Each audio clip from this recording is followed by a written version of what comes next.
In this video, I will show you how to make this highlight effect.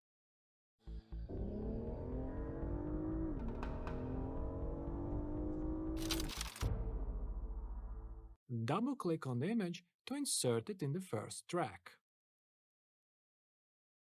Now click on Event Pan/Crop.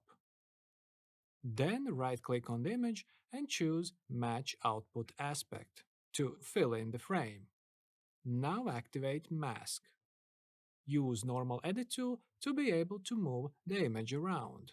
You can zoom in and out by scrolling.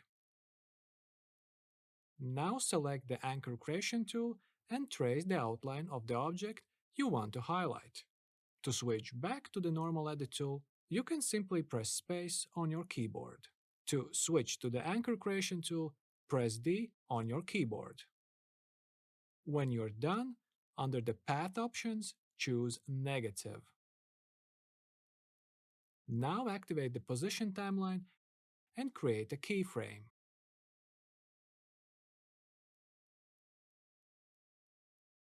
Zoom in on your object.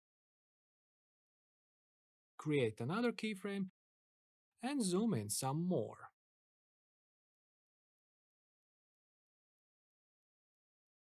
Now go to Event FX.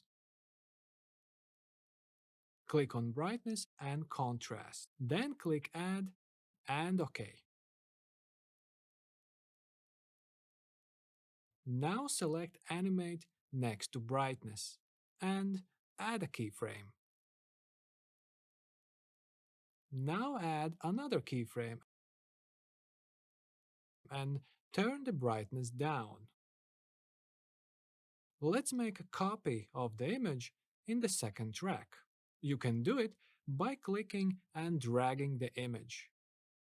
Go to Event FX of the second track and remove the effect. Finally, deactivate the mask.